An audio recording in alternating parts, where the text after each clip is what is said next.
American Perspectives continues now with author Tom Wolfe. In February, he delivered a lecture on the legacy of Marshall McLuhan. McLuhan was an educator whose theories on mass media were considered groundbreaking. Mr. Wolfe's remarks at Fordham University run about an hour and 5 minutes.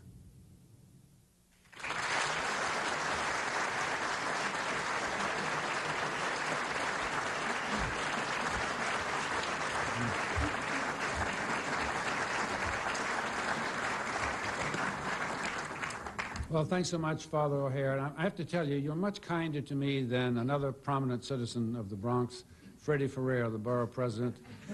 When the movie version of the Bonfire of the Vanities was being made, protest groups surrounded the Bronx County courthouse, and the borough president was highly critical of the movie that was about to be made. One of the reporters said, well, why was it that you didn't say anything against the novel when it came out in book form, and yet you were protesting the movie? And he said, well, the book died in the last 91 pages, and no one's going to pay attention to it anyway.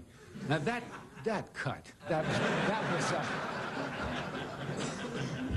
I would have rather he had said I was a hopeless, frothing, anti-Bronx bigot of some kind than to say that. Anyway, I must thank everyone tonight for having me as the inaugural speaker for the Marshall McLuhan lecture. I spent some of the most delightful times of my life, both as a journalist and as an individual in Marshall McLuhan's company. And as I was going back over his career to prepare for tonight, I couldn't help but remember, first of all, the second time I saw him. I'll get to the first time in a minute, but the second time I saw him was in San Francisco. I had been sent by New York Magazine to San Francisco for a series we were doing called The New Life Out There. We were a little bit Gotham-centered at New York Magazine at that time. Everything west of Fort Lee was out there. That was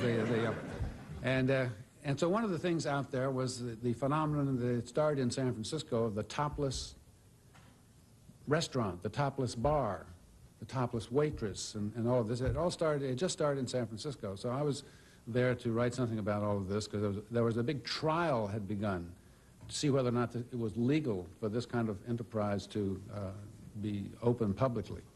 And everyone was talking about the trial.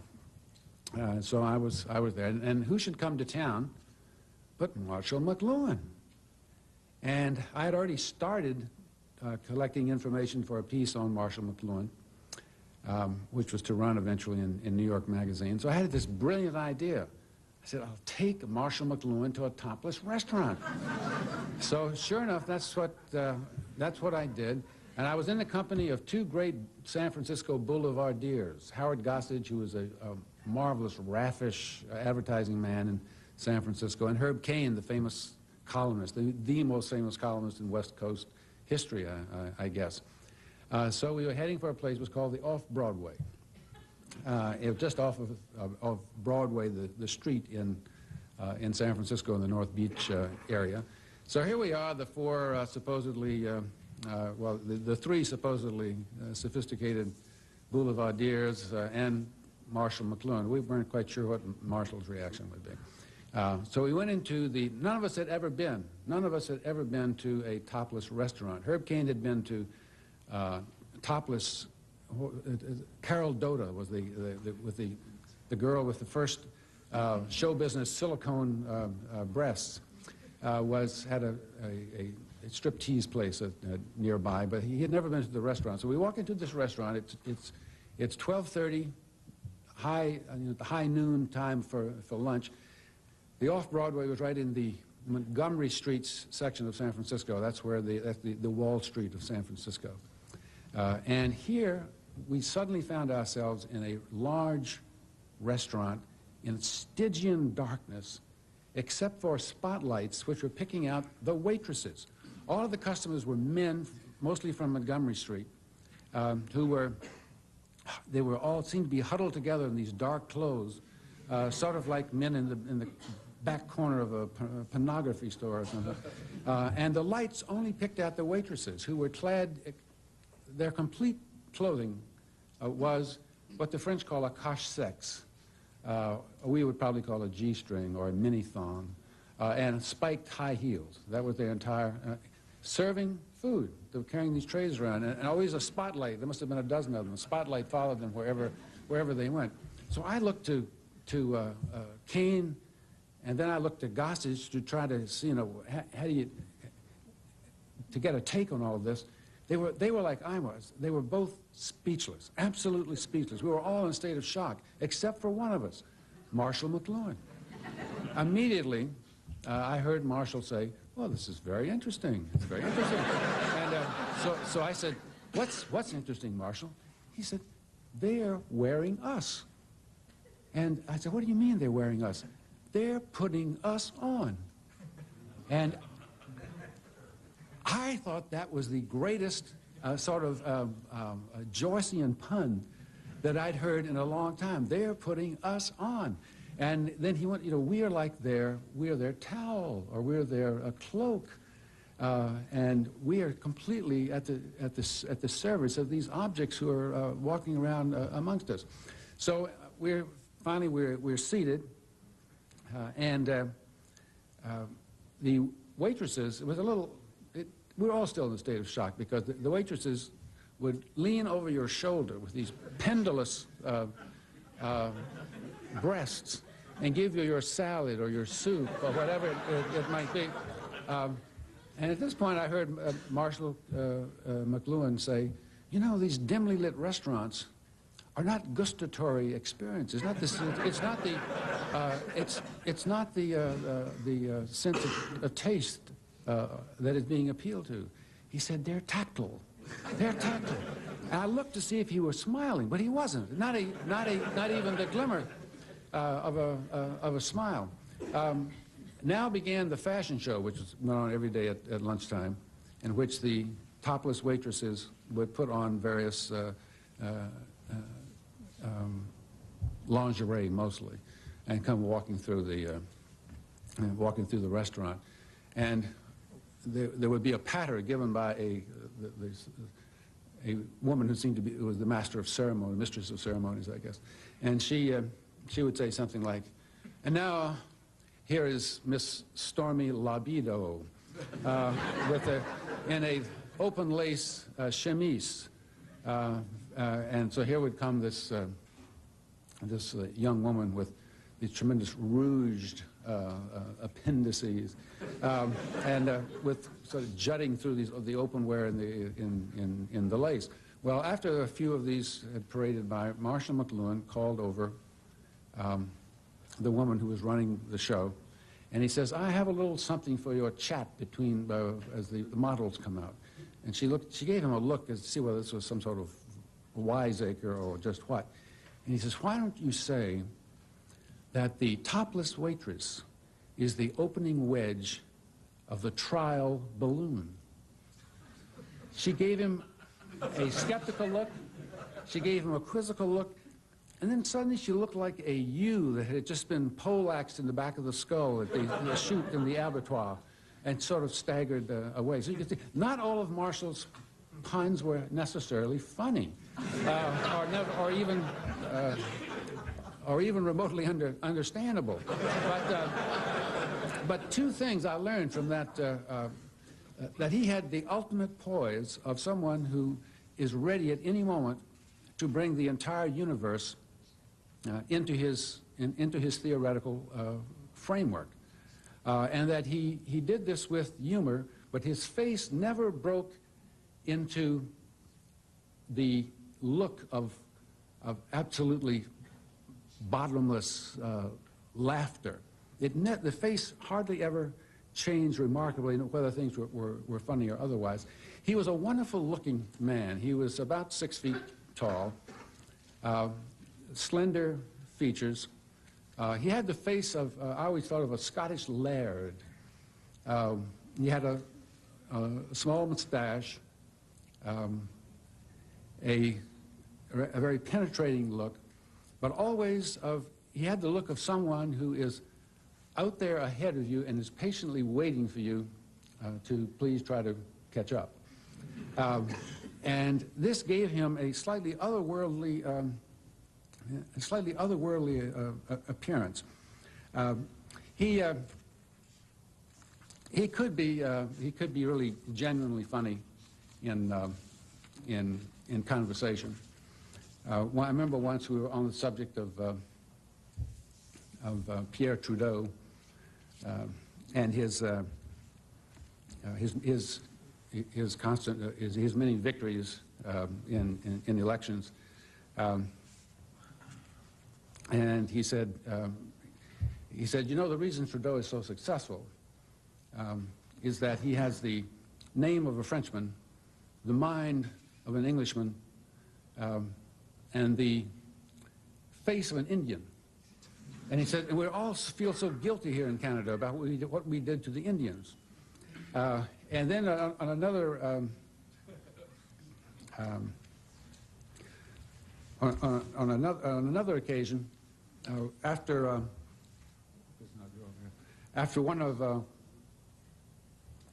forgive me, we were talking about some astounding statement that some New York literary intellectual, this was the 60s, had made. I think it was Susan Sontag on the occasion in which she said that that white people are the cancer of the human race. I think that was, and Marshall's comment to that was, well, he said, you know, moral indignation is a standard strategy for endowing the idiot with dignity. And I mean, I just hope that that will not wind up being her epitaph someday down the line. Marshall had a highly developed scorn for literary intellectuals, because he followed there's a dictionnaire des intellectuels, I believe, or maybe an adjectival form in France. And an intellectual is defined as an expert in one field who makes comments in another. And when you think about it, just think about the intellectuals who pop into your mind in New York today. And there's the definition. People who are experts in one field and comment in another. But in any event, I would say that Marshall McLuhan was the first theorist in the Western Hemisphere, probably the first theorist outside of Europe, I would say, to present what is known somewhat derisively in philosophy as a theory of everything that made the entire world take notice. Karl Marx, of course, had a theory of everything. So many of them seem to be German. Karl Marx had a theory or Viennese. Sigmund Freud had a theory of everything in which this obvious but undiscovered powerful force, sexuality, was at the basis of human existence. In the case of Marx, it was your class affiliation that determined your destiny. And of course, by this time, Darwin had pulled together a kind of synthesis of theories of evolution, which go back to Lamarck and even before Jean-Baptiste Lamarck, theories of evolution. And there's an American who is developing a rather forceful theory of everything. I'm talking about Edward O. Wilson of Harvard, who's kind of Darwin #2, who is developing Darwin's theories in synthesis with neuroscience into a theory of everything. But certainly McLuhan in the 20th century became our hemisphere's first world-famous theorist of everything, in other words, having a unified field theory to explain most of human behavior. In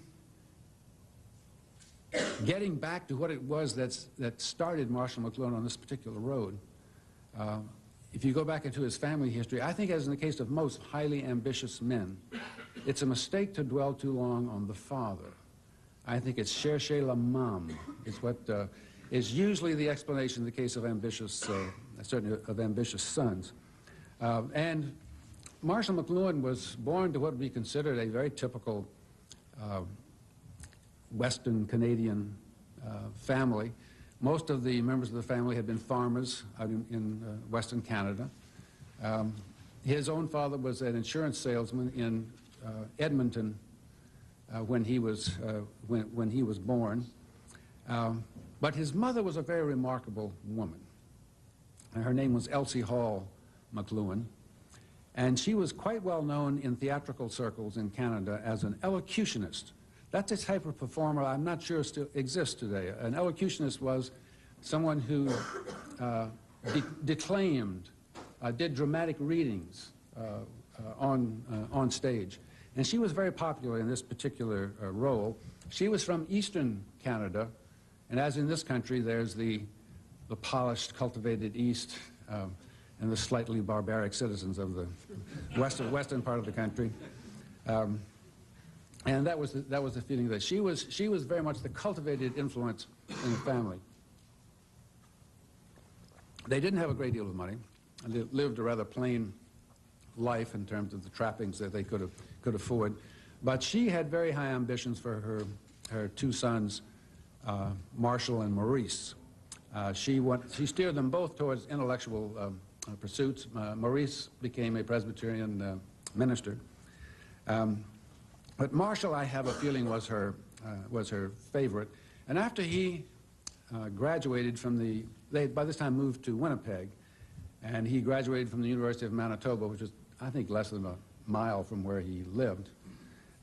She saw to it that he went to Cambridge in England. This was, Marshall McLuhan was born in 1911, so this was 1933 that he, after getting a master's at University of Manitoba in English, he went off to England. And the early 30s, in places like Cambridge and Oxford and among intellectuals in London, was a fascinating and revolutionary world. Suddenly, because of the Great Depression, which had hit England along with every other country in Europe, the masses were of great interest to intellectuals. And this interest took two forms. Probably the most obvious was Marxism. There were many Marxists among intellectuals in England at this time. But there was also an interest in the masses in the terms of what we would today call popular or pop culture, a word I have lived to dread as I get older, but that's another story. And McLuhan at Cambridge found himself in the company of two extremely well-known British intellectuals who were on the faculty there, Wyndham Lewis and F.R. Levis. And they were both interested in popular art forms, popular forms of communication that intellectuals, or certainly faculties at Cambridge or Oxford had not taken note of things such as movies, radio, advertisements, comic strips, cartoons. And these had become very fashionable, trendy subjects for people interested in English literature to take a look at. And Levis and Lewis had tremendous cachet at that point in English intellectual history. At the same time, these were the palmy days of Catholic intellectuals in England. And there were two writers of extraordinary wit and accomplishment and influence at that time, Hilary Belloc and G.K. Chesterton. And McLuhan was much influenced by these two men. In fact, he wrote, and I know this thanks to a wonderful fax I got today from Terry McLuhan, who's in the audience tonight, a marvelous essay on G.K. Chesterton, in which you can see the influence that this man had. Chesterton, incidentally, back in 1912, I just love Chesterton. He's fabulous. He said, there's a lot of talk these days about coeducation. He says, but I never see an argument in favor of coeducation. He said, I just hear that it should be there. He says, the supposition seems to be what we do unto men, we should do unto women. He said, I'm not sure this is really a valid premise. And I was thinking of that earlier this year when I happened to be talking to a group of seniors from my daughter's high school here in New York, the Chapin School. And they were all young women. It's an all-girls school. They were heading off to college. And I'm sure they're all going to be in co-ed dorms. So I said, do me a favor. A year from now, next June, I want you to all meet with me, if you will, and give me a compelling argument in favor of the co-ed dorm. And I said, it's fun is not an argument. It has to be a little more rhetorical than that. I'll be interested in June, and if I have a chance, I'll certainly let you know. Anyway, these were, Belloc and Chesterton were very influential and smart. They were smart in the sense of chic and trendy. And it was a time when many people who seemed too cynical to ever even touch religion were converted to Catholicism in that particular atmosphere. Notably, W.H. Auden and Evelyn Waugh was about as cynical and sarcastic, ironic a writer who had ever lived. And these were very complete and passionate conversions to a religion. And another figure, not well known at the time, was Marshall McLuhan. And to convert from Presbyterianism, which is the most dissenting, well, not the most, but close, dissenting of the dissenting Protestant denominations, is a big move. And I think it's only by considering these two sorts of intellectual experiences and religious experiences that McLuhan had during this time. One, the exposure to this new field of popular culture as a serious subject, and his conversion to Catholicism. And these two passions of his dovetail to create what we now know of as McLuhanism. Even though you can carefully comb his work and without finding an overt reference to his faith. I'll return to that in just a second. After Cambridge, he then taught at the University of Wisconsin, then returned to Cambridge to get his doctorate in English literature. And after that, he taught only at Catholic colleges, finally in 1946 arriving at what is the crown jewel of Catholic education in Canada, I dare say, or maybe I shouldn't dare say, St. Michael's College at the University of Toronto. And this was 1946, so by this time he was 35 years old. He had become well known as a scholar of 16th and 17th century English literature, also very much an authority on James Joyce. But quite apart from that, and now you see his mother's influence coming into play. He loved the center of the stage. And in the evenings, he began to conduct Socratic sessions with students, faculty, anybody who was interested in it, in what he called the folklore of industrialism, in which he would encourage everybody to study newspapers, magazines, radio, cartoons, the very things that Levis and Wyndham Lewis were encouraging young people to look at. But he was particularly interested in the hidden language of advertising. And sometimes these Socratic sessions would become slideshows. And he loved to do something like this. He'd put on the screen a slide of a Bayer's aspirin advertisement. The image at the center of the ad would be a drum majorette with a Panzer helmet, long, high black boots, a baton about the size of a mace, and the text would say, in 13.9 seconds, this drum majorette can twirl the baton 57 times. He said, but in only 2 seconds, Bayer aspirin can go to work. And he would say, now you notice what is the actual language of this ad.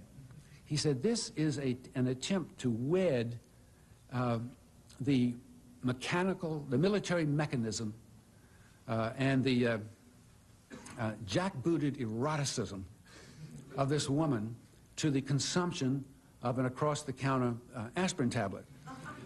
This kind of analysis actually was they're quite witty analyses that he made. Eventually became in 1951 his first book, which was called The Mechanical Bride. Full of wit and well worth looking at if you can find a copy. I think the copies of that book are now going for about $7,000 or $8,000 a piece because there weren't that many printed. It's a marvelous book, and yet it was rather in the tradition of the typical literary intellectual who has an anti-business bias, the kind of shared chuckle that literary intellectuals can have by nudging each other in the ribs and saying, you know, those business people, they're so dim. But this interest in what was, after all, outside of the strict realm of English literature, namely advertising, brought him into contact with a remarkable figure at the University of Toronto, Harold Innis. Now, Harold Innis was an economic historian, and he had written two books that had a tremendous impact upon Marshall McLuhan. One was called Empire and Communications, and the other was called The Bias of Communication. And the thesis that Innis presented was that a major change in technology, particularly a major change in the technology of communication, has a transforming and possibly revolutionary effect upon society, quite independently of the desire of anyone in that society to change, that it actually can cause convulsions in nations when it occurs. And he mentioned as example number one the invention of the printing press by Johann Gutenberg. And to this he attributed everything from compartmentalization in business to the modern army and actual convulsive changes in the political history of Europe. This gave McLuhan his first great insight that would lead him out of the field of literature and into a unified theory of how the world works.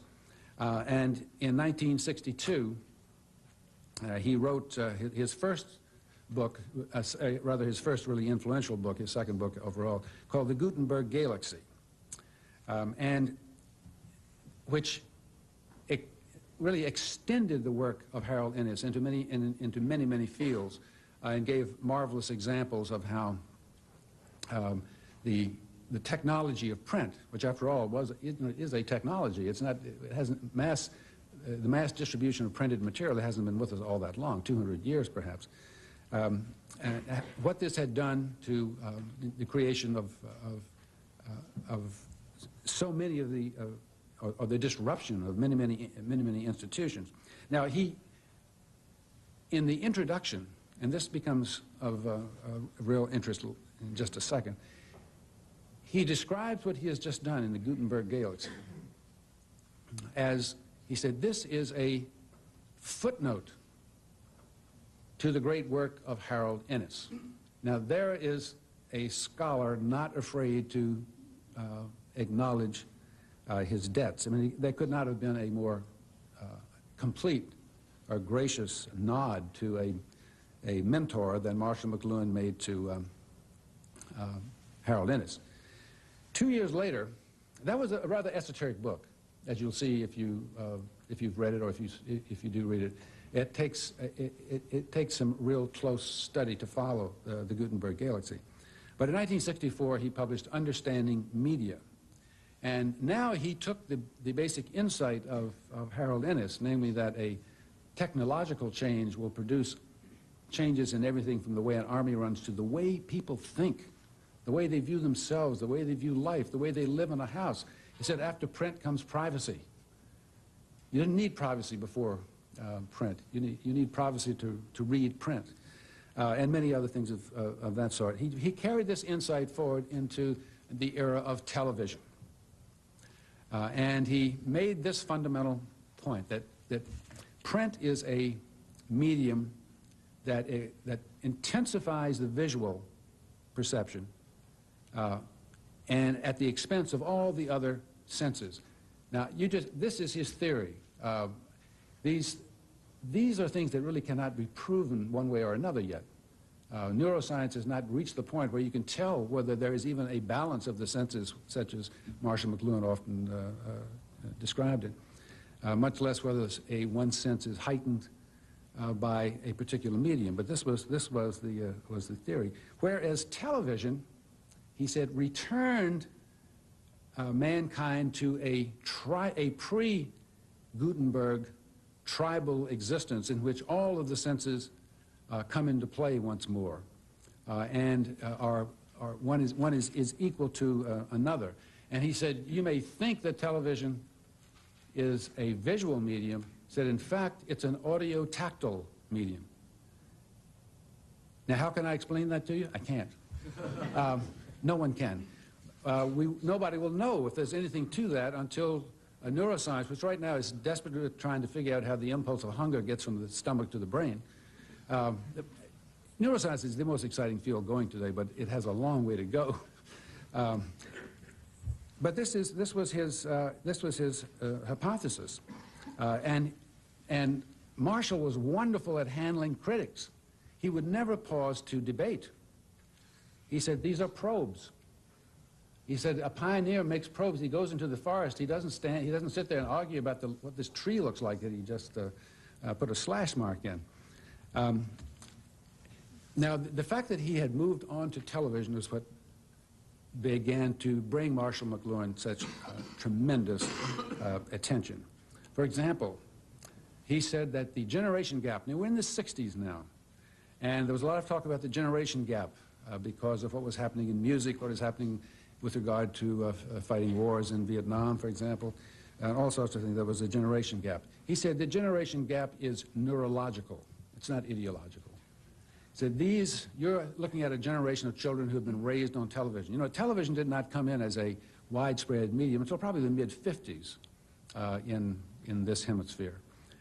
So this was a new thing. And he had a lot of empirical evidence on which to base the attitudes of young people.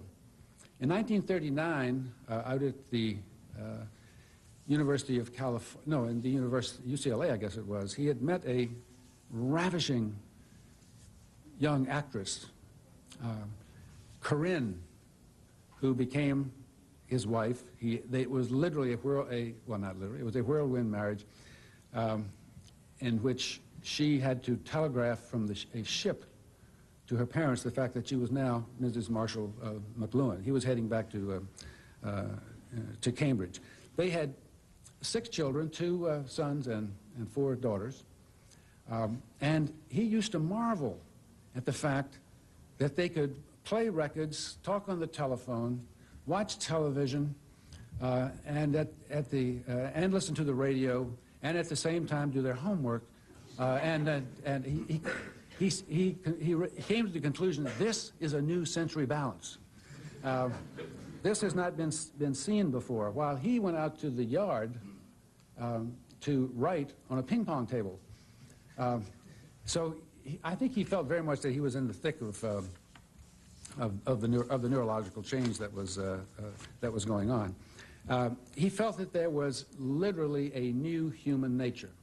Neurologically, a new human nature was being created, particularly by television, which had become so ubiquitous in the lives of all. The kind of thing you can't get away from even if you refuse to watch it. You don't have to walk through a gym or through an airport, and you're going to see, the plane itself, you're going to see television. He felt that this new generation would not be able to put up with print-bound teachers who were all raised under the old technology of print. He felt that in after this particular generation, nationalism was going to become more and more impossible because the tendency of television, in combination particularly with the telephone, and even the telegraph, which was still used for something besides forwarding, besides wiring money to people in those days, was creating what he called the global village. He said there was an electronic network was being spread out through the entire earth. And this was creating a kind of universal nervous system that would make nationalism an impossibility and something that would be quite irrelevant. And he said, he said it would be no longer would be possible to artificially, as we now do, he said, separate the races. Things like that will no longer be able to go on. He said, but do not assume that the global village will be friendly. He said, because in villages is where the most cruel people in the world come from. He said, no one knows how to be as excruciatingly brutal as villages. And we only have to read the newspapers today to see he was probably right about that. Nevertheless, he said it also presented hope. And I'm now going to read to you the one overt reference to religion in Marshall McLuhan's work that I'm aware of. I don't pretend to have fine-tooth combed it all. At one point he wrote, the Christian concept of the mystical body, of all men as members of the body of Christ, this becomes technologically a fact under electronic conditions. And with that statement, you suddenly realize, you get a suggestion of a shadowy figure who played a tremendous part in the formation of Marshall McLuhan's unified theory of human behavior. A man whose work he did not, as far as I know, never mentioned. And that man is, or was, Teilhard de Chardin.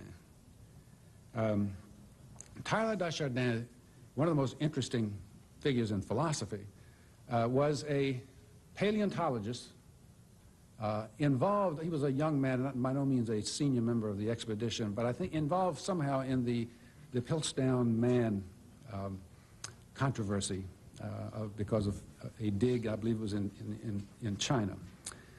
In any case, at the age of 30, this was in 1911, coincidentally the year Marshall McLuhan was born, but I do not believe in Jungian synchronicity. Teilhard de Chardin became a convert to Catholicism.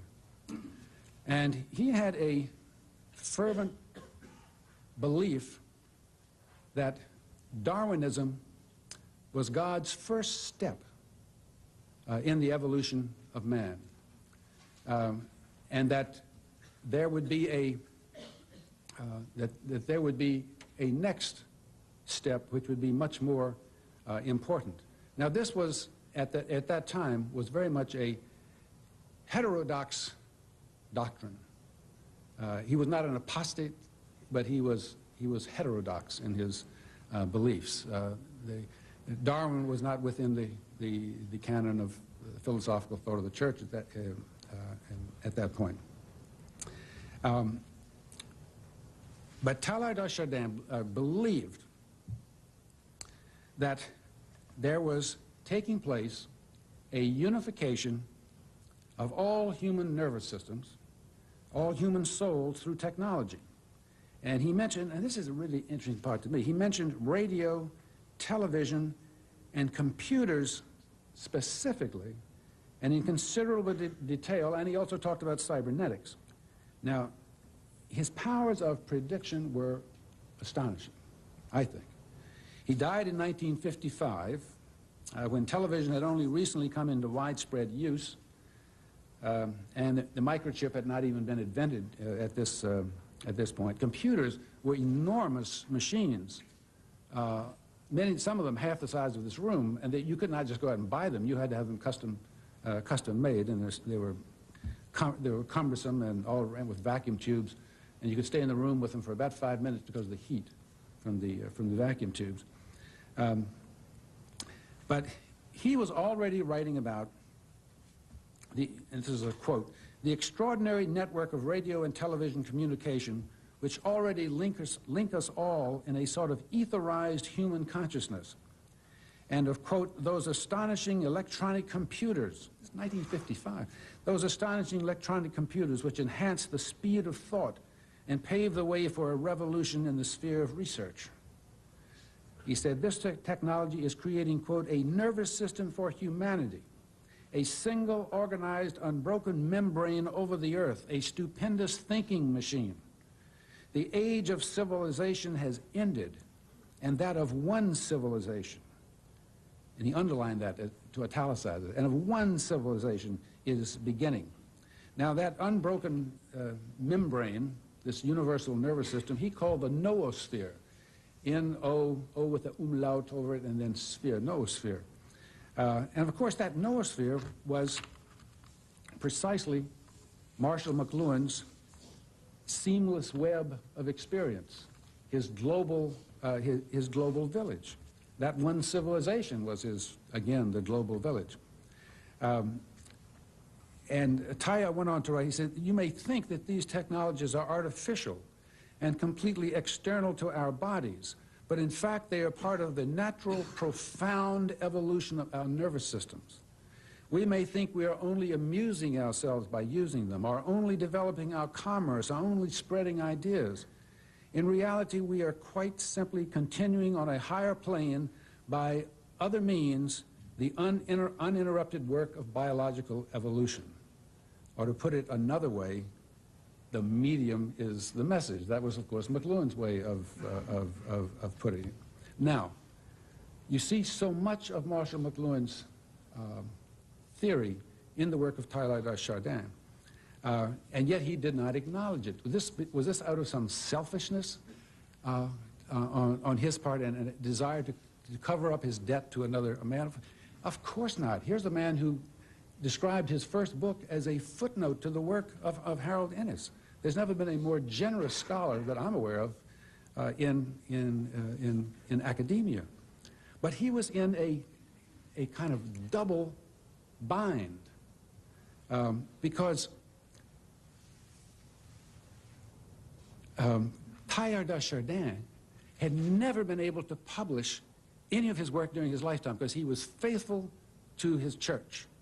And he had been forbidden to publish these materials which sanctioned Darwinism as a valid theory, but had continued to write them, and they were being passed about at just the time that Marshall McLuhan was at St. Michael's College in a kind of samizdat underground among Jesuits who were excited by his ideas.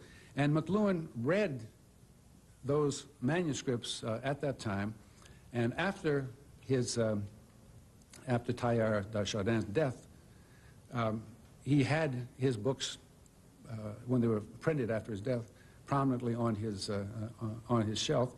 He was very open with his family about his debt to Teilhard de Chardin.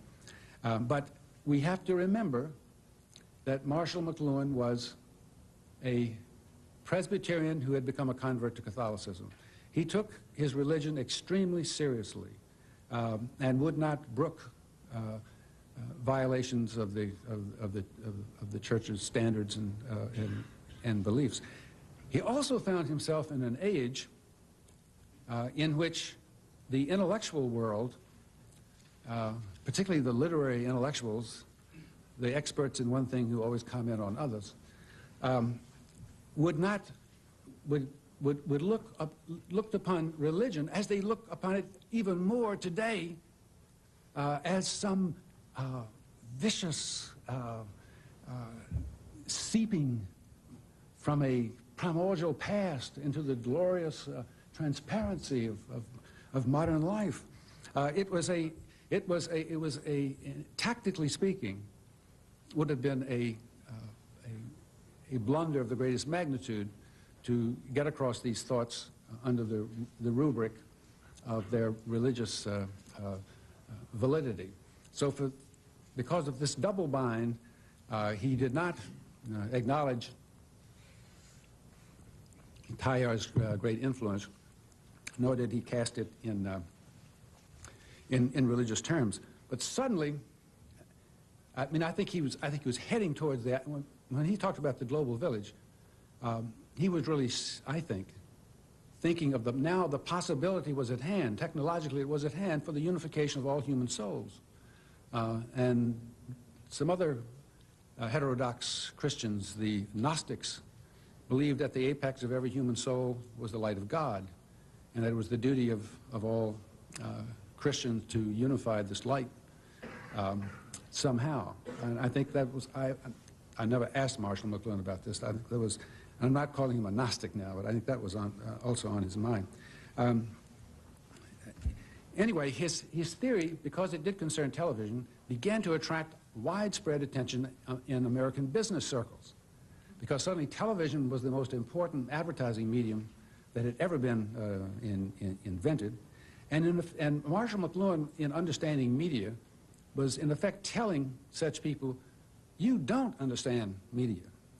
You don't have the most primitive understanding of these media, which are changing the lives of your children and the world around you. So pretty soon, companies like IBM and General Electric were inviting Marshall McLuhan from St. Michael's College at the University of Toronto to the United States to address their executives. And he was wonderful in these circumstances. Always this lairdly, in the sense of the Scotch laird figure, who would never descend to small talk, always bringing everything around him into the theory. He told IBM, he said, you don't seem to understand it. You're not in the business of manufacturing these extraordinary machines. You're in the business of moving information. When is this going to dawn on you? It now has, and you'll see that the literature of IBM in this area now is all about information. It's not about machinery. He told General Electric, and I loved this, he told the people at General Electric, he said, you're not in the business of manufacturing light bulbs. You are in the business of information, of pure information. They looked at him like this, and he said, what do you think light is? He said, light is information with no message. And this rocked them back on their, because he did not, unlike the way I just presented, I suppose, he did not present it as for shock value. He would usually tuck his chin down. He looked even more lairly than ever. He would tuck his chin down and make one of these pronouncements. And it frightened the heads, for about 2 or 3 years, it frightened the heads of American business profoundly. They didn't know what they were doing. That was the message. Simultaneously, 2 extraordinary men in San Francisco, Howard Gossage, an advertising man, a very wonderful, raffish advertising man, and Gerald Fagan, who was a surgeon, actually, had read Understanding Media. They had never met Marshall McLuhan, but they took it upon themselves, and it was extraordinary, to be his heralds in the world, and to bring Marshall McLuhan to the attention of the entire world.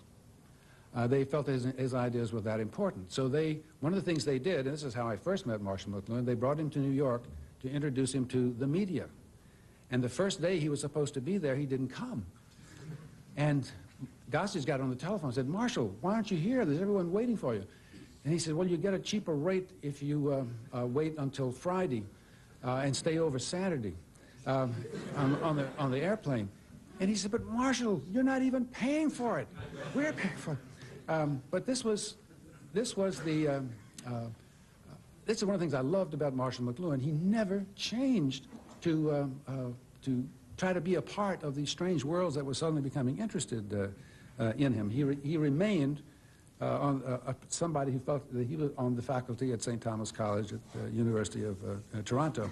I met him, this was really Gossage and Jerry Fagan's doing, at lunch in the garden of Lutece, the restaurant on East 53rd. Yeah. There's a little garden in back, and this was in the springtime. I think it was May or something. We ate in the garden of Lutece, and I could see that Marshall looked rather distracted.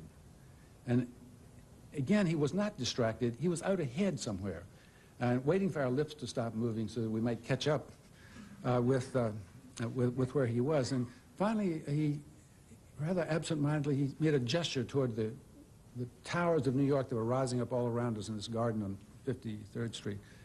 And he said, you know, someday this is all going to be a theme park. It'll be for tourists only. And said all the crowds on the subways will be paid. All the gangs will be paid. All the cabbies will be paid as extras. And it'll be called the city, and people will come to. I love that. I love that idea. I think it's really nice. So I wrote an article about Marshall McLuhan, and actually Richard Schickel and Harper's beat me to the punch. He had one about 2 weeks earlier in Harper's. So here were two fairly well-known magazines running pieces about Marshall McLuhan. That's 1965. 1966, I went back and counted it. There were 120 articles in magazines in the United States and Canada, major magazines, including fashion magazines. The fashion magazines are very quick, you know, to get on the new trend about Marshall McLuhan. He was on television show after television show after television show, and he was fabulous on these shows. He never pandered. I loved it. He never pandered. At that time in San Francisco, I ended up in Howard Gossage's office, and there were about 11 or 12 people with Marshall McLuhan holding forth. And somebody happened to mention that S.I. Hayakawa, who was not yet senator from California, but he was a semanticist at the time, had convened a conference of 1,200 semanticists at, I think, the Sir Francis Drake Hotel in San Francisco. And Marshall was asked to comment on what he thought of Hayakawa and his approach to language. And he said, well, it's perfectly good. He says, but by the time your ideas are old enough to get 1,200 people to agree to meet on those premises, he said, it's already obsolete. And I remember being tremendously impressed by that. And yet late in 1965, I went to a lunch at the Plaza Hotel here in New York, in the Grand Ballroom, which holds 2,000 people seated for lunch. There were 1,000 who couldn't get in, and it was already yammering out in the lobby and wherever. This was a lunch in honor of Marshall McLuhan, and all of the media who could get in there were there, puzzled, baffled, and I suddenly thought, by the time you can get 1,200 people to agree to meet, what does this mean? But this was his big moment in front of the New York media, and hats off to him. He gave the most incomprehensible speech I've ever heard. It was so recondite, so arcane, that I just knew that he would never give in to the media. Finally, of course, there was that wonderful scene in, I guess it was Annie Hall, in which Woody Allen is in line with his girlfriend, and behind him in line is a young teacher at Columbia in the movie who is very loudly expounding about the theories of Marshall McLuhan. And he's saying this is an era in which hot personalities are much in demand because hot personalities go over on television. And Woody Allen said, what is he talking about? He's got it all exactly backwards, and besides, he's loud. He's driving me crazy. Then he goes off to the side, and there's Marshall McLuhan they're on the film. And he brings Marshall McLuhan over and he says, will you please straighten this man out? And Marshall McLuhan says, your ideas about my theory are totally backwards. He said, I can't even understand how you ever got permission to teach at a major university. And then then Marshall McLuhan disappears, and Woody Allen turns to the camera and says, if only life were like this. He said, well, I think this is what did it for New York literary intellectuals. This had gone too far when Marshall McLuhan was in Annie Hall. And the reaction among literary intellectuals was quite fierce. And the rocket had really gone too high. It had gone too high. And literary intellectuals equate success with illegitimacy, usually, and failure with being highly literary. This is a very common formula. And they were not really going to sit still. They were not going to sit still for that. At the same time, neuroscientists were baffled by these theories. It's going to be 40, 50 years, or possibly even more before neuroscientists will be able to say whether Marshall McLuhan was right or he wasn't. The title of the piece that I wrote was "What if he is right," which people took to be a question that I would maybe answer in about 5 years. None of these questions, I think, can be answered at the current state of neuroscience. But McLuhan was marvelous. He would never get into debates about any of this. He was always the pioneer with his probes. The fact that he had fallen as a celebrity, as a media star, as far as I could tell, never affected him in the slightest. His life was as the life of a teacher in his Center for the Study of Media and Technology, which really was his desk at the University of Toronto. Marshall suffered a series of strokes toward the end of his life, and I can't think of a more terrible and poignant penalty for a man of Marshall's interest to be unable to read, unable to write, and unable to speak, as he was at the end of his life. He took it with an extraordinarily good grace.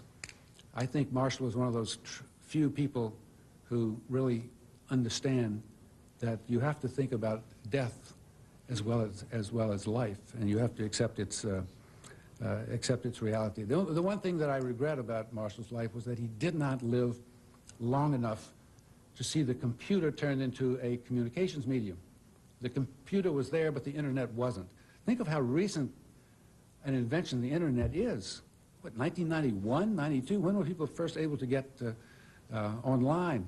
I spent 7 hours today trying to get online. I can't get the thing to work yet. I have a lot of catching up to do. What a fabulous time he would have had extending his theory out into the world that now presents itself out into this universal human nervous system that now seems to be at hand. But I think, in a way, he's left us with a great heritage. He upset the way practically everyone looked at media, at forms of communication, made us think about forms of communication in an entirely new way. And sometimes I think the most valuable thing that a thinker can do is to make other people think in an entirely different way, whether they agree with the founder or not. And believe me, I am so happy to be the person to kick off this series of lectures, which I think could end up with absolutely extraordinary insights into the 21st century. Thank you so much for coming. I've really enjoyed this. Thank you very, very much. Thank you. Thank you so much.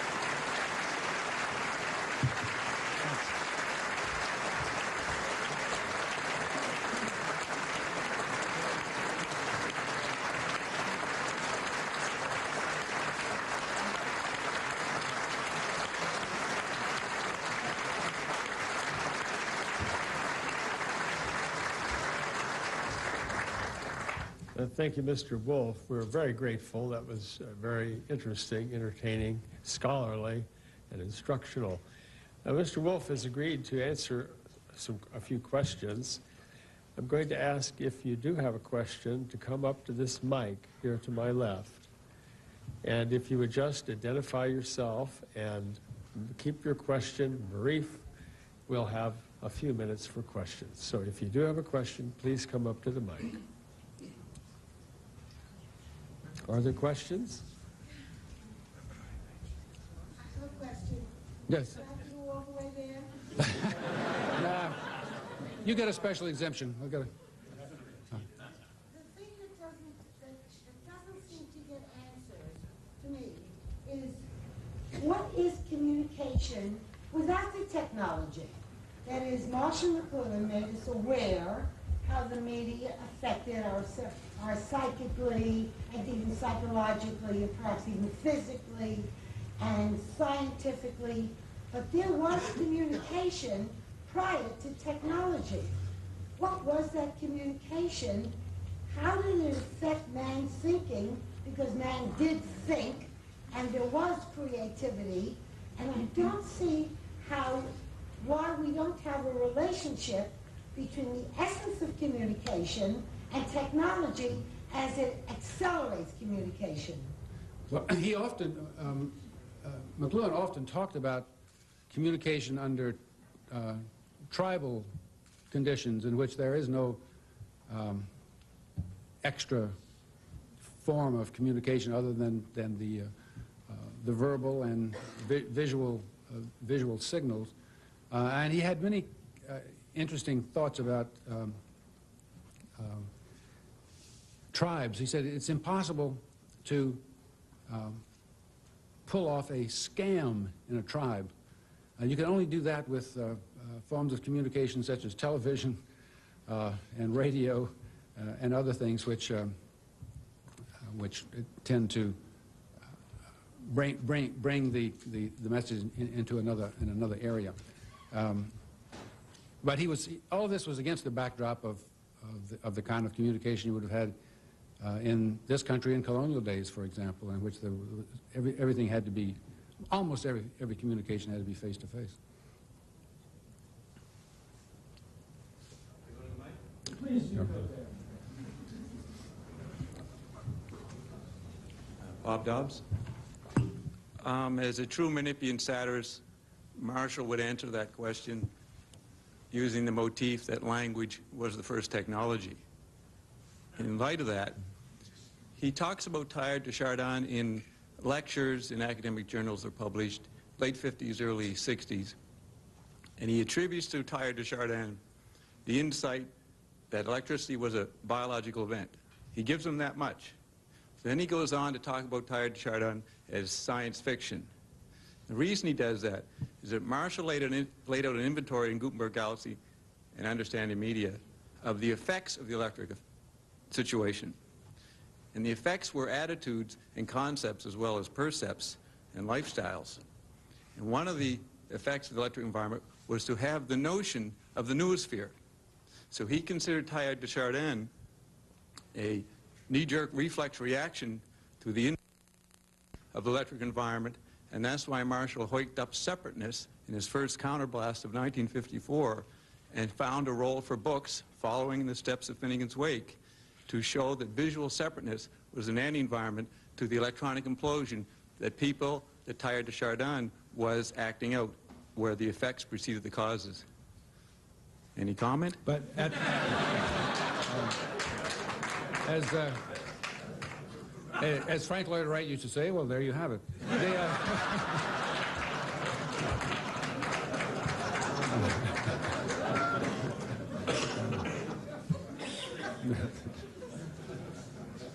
Was that the answer? That was the answer. I can't top that question. My name's Elizabeth Manis. I'm with the New York Observer. And I was just thinking while you were talking about the unified message, I think you put it, unified theory. Unified theory, yeah. There's Freud, there's Marx, there's McLuhan. I was wondering if you get drawn to that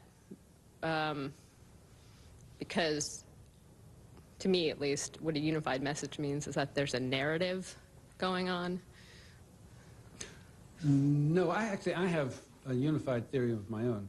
What is it? But if you think I'm going to reveal it tonight, you're crazy. Could you give a hint? Well, it has to do with groups. Groups? Yeah.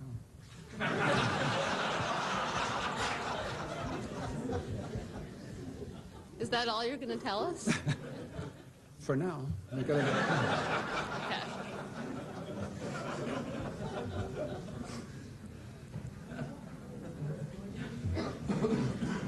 Hi, Lance Strait. I wanted to ask what you thought of the last several years have been characterized as a kind of McLuhan revival. We ourselves are playing a little part in that. And I was wondering if you had any thoughts on it and why this might be occurring at this point in time. Well, the young, particularly the young thinkers in the world of the Silicon Valley and computers and internet and so on, have tended to look to McLuhan as a kind of grandfather figure. And they've revived a lot of the debates. And you'll notice that many people who began to think deeply about the internet and its implications, and just computer technology in general, tend to quickly ascend to a kind of metaphysical plane and ascribe all sorts of magical changes to, in human thinking to the technology. I haven't seen them yet, but they do draw upon his theories a lot. I think at Wired magazine, Marshall McLuhan is an invisible symbol on every page. Do we have any other questions? No, thanks again.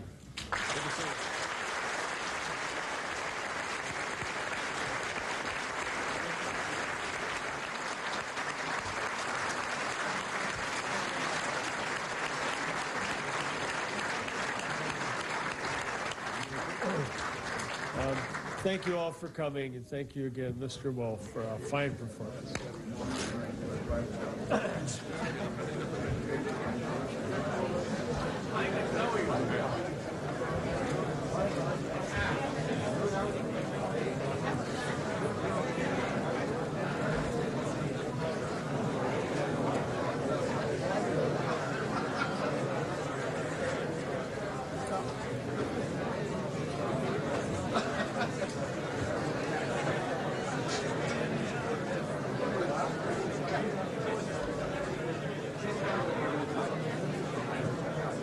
I couldn't help but remember, first of all, the second time I saw him. I'll get to the first time in a minute, but the second time I saw him was in San Francisco. I had been sent by New York Magazine to San Francisco for a series we were doing called The New Life Out There. We were a little bit Gotham-centered at New York Magazine at that time. You know, everything west of Fort Lee was out there. That was and so one of the things out there was the phenomenon that started in San Francisco of the topless restaurant, the topless bar, the topless waitress, and all of this. It just started in San Francisco. So I was there to write something about all of this because there was a big trial had begun to see whether or not it was legal for this kind of enterprise to be open publicly. And everyone was talking about the trial. So I was there. And who should come to town but Marshall McLuhan? And I had already started collecting information for a piece on Marshall McLuhan, which was to run eventually in New York Magazine. So I had this brilliant idea. I said, I'll take Marshall McLuhan to a topless restaurant. So sure enough, that's what I did.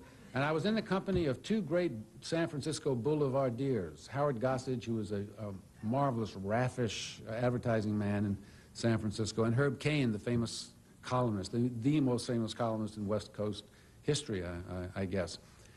So we were heading for a place that was called the Off-Broadway. It was just off of Broadway, the street in San Francisco in the North Beach area. So here we are, the four supposedly, well, the three supposedly sophisticated boulevardiers and Marshall McLuhan. We weren't quite sure what Marshall's reaction would be. So we went into none of us had ever been to a topless restaurant. Herb Cain had been to topless, Carol Dota was the girl with the first show business silicone breasts, had a striptease place nearby, but he had never been to the restaurant. So we walk into this restaurant. It's 12:30, high noon time for lunch. The off-Broadway was right in the Montgomery Street section of San Francisco. That's the Wall Street of San Francisco. And here we suddenly found ourselves in a large restaurant in Stygian darkness, except for spotlights which were picking out the waitresses. All of the customers were men, mostly from Montgomery Street, they were all seemed to be huddled together in these dark clothes, sort of like men in the back corner of a pornography store or something. And the lights only picked out the waitresses, who were clad, their complete clothing was what the French call a cache-sexe. We would probably call a G-string or a mini-thong, and spiked high heels. That was their entire, serving food. They were carrying these trays around, and always a spotlight. There must have been a dozen of them. A spotlight followed them wherever they went. So I looked to Kane, and then I looked at Gossage to try to see, how do you, to get a take on all of this. They were like I was. They were both speechless, absolutely speechless. We were all in a state of shock, except for one of us, Marshall McLuhan. Immediately, I heard Marshall say, "Well, this is very interesting. It's very interesting." And so I said, "What's interesting, Marshall?" In a open lace chemise, and so here would come this young woman with these tremendous rouged appendices, and with sort of jutting through the openwear in the lace. Well, after a few of these had paraded by, Marshall McLuhan called over the woman who was running the show, and he says, "I have a little something for your chat between as the models come out." And she gave him a look to see whether this was some sort of wiseacre or just what. And he says, "Why don't you say that the topless waitress is the opening wedge of the trial balloon?" She gave him a skeptical look. She gave him a quizzical look. And then suddenly she looked like a ewe that had just been poleaxed in the back of the skull at the chute in the abattoir, and sort of staggered away. So you can see, not all of Marshall's puns were necessarily funny, or even remotely understandable. But two things I learned from that, that he had the ultimate poise of someone who is ready at any moment to bring the entire universe into his theoretical framework, and that he did this with humor, but his face never broke into the look of absolutely bottomless laughter. The face hardly ever changed remarkably, whether things were funny or otherwise. He was a wonderful-looking man. He was about 6 feet tall.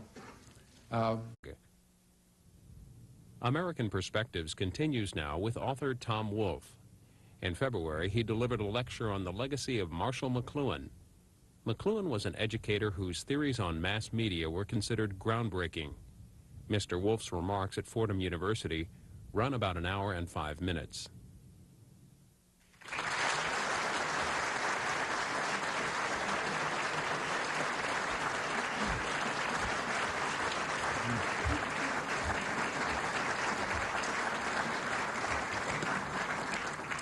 Well, thanks so much, Father O'Hare. And I have to tell you, you're much kinder to me than another prominent citizen of the Bronx, Freddie Ferrer, the borough president. When the movie version of The Bonfire of the Vanities was being made, protest groups surrounded the Bronx County courthouse, and the borough president was highly critical of the movie that was about to be made. And one of the reporters said, "Well, why was it that you didn't say anything against the novel when it came out in book form, and yet you're protesting the movie?" And he said, "Well, the book died in the last 91 pages, and no one's going to pay attention to it anyway." Now that cut, that was I would have rather he had said I was a hopeless, frothing, anti-Bronx bigot of some kind than to say that.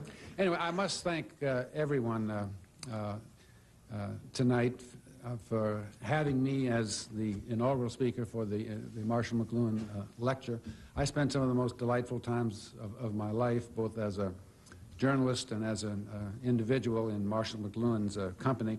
And as I was going back over his career to prepare for tonight, Marshall, he said, "They're wearing us." And I said, "What do you mean they're wearing us?" "They're putting us on." And I thought that was the greatest sort of Joycean pun that I'd heard in a long time. They're putting us on. And then he went, we are like we're their towel, or we're their cloak. And we are completely at the service of these objects who are walking around amongst us. So we're seated, and the waitresses, it was a little, we were all still in a state of shock, because the waitresses would lean over your shoulder with these pendulous breasts and give you your salad or your soup or whatever it might be. And at this point, I heard Marshall McLuhan say, these dimly lit restaurants are not gustatory experiences. It's not the sense of taste that is being appealed to. He said, they're tactile. They're tactile. And I looked to see if he was smiling, but he wasn't. Not even the glimmer of a smile. Now began the fashion show, which went on every day at lunchtime, in which the topless waitresses would put on various lingerie mostly, and come walking through the restaurant, and there would be a patter given by a woman who seemed to be, who was the master of ceremony, mistress of ceremonies, I guess, and she would say something like, "And now, here is Miss Stormy Labide."